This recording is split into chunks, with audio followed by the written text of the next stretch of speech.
बड़ा फैसला लिया गया। 8th पे कमीशन को आज माननीय प्रधानमंत्री जी ने अप्रूव किया। 8th पे कमीशन का कॉम्पोजिशन और उसमें क्या टर्म्स ऑफ रेफरेंस रहेंगे, कितना टाइम पीरियड रहेगा, वो सारा आज अप्रूवल हुआ। और ये बहुत बड़ा महत्वपूर्ण फैसला है।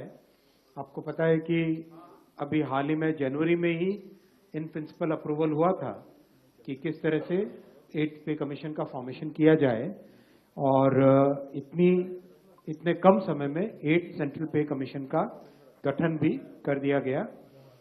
इसके लिए काफी बड़ा कंसल्टेशन होता है। कई मंत्रालय जिनमें बड़ी संख्या में सरकारी कर्मचारी हैं सेंट्रल गवर्नमेंट के, डिफेंस हो गया, होम हो गया, रेलवे हो गया, और डीओपीटी के माध्यम से जो ज्वाइंट कंसल्टेटिव मैकेनिज्म है सभी यूनियंस का, सभी फेडरेशंस का, उस जेसीएम के साथ भी डिटेल्ड कंसल्टेशन होता है। इन सब कंसल्टेशंस के बाद में ये टर्म्स ऑफ रेफरेंस फॉर्मेशन किया गया है। तो ये बहुत ही एक इम्पॉर्टेंट टाइमली एक्शन ले लिया गया है। और करीब 50 लाख सेंट्रल गवर्नमेंट के एम्प्लॉयज हैं। कई राज्य सरकारों के साथ भी इसमें कंसल्टेशन किया गया और करीब सभी राज्य सरकारों ने इसमें सहयोग दिया है। 18 मंथ्स के अंदर ये रिपोर्ट आएगी इसकी 8th पे कमीशन की।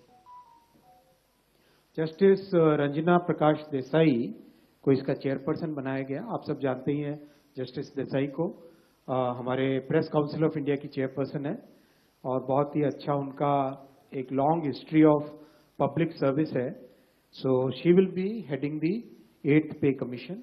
Professor Pulak Ghosh from Bangalore, I M, and Mr. Pankaj Jain, who is Secretary Petroleum and Natural Gas, he will be the member secretary.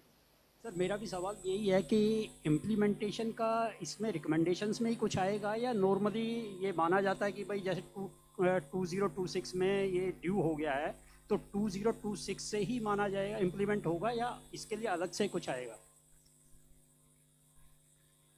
नहीं, इसका स्पेसिफिक अभी तय होगा जब ये कंप्लीट इसके रिकमेंडेशन होंगे और इसकी एक इंटरिम रिपोर्ट आती है, उसमें इम्प्लीमेंटेशन की डेट तय होगी।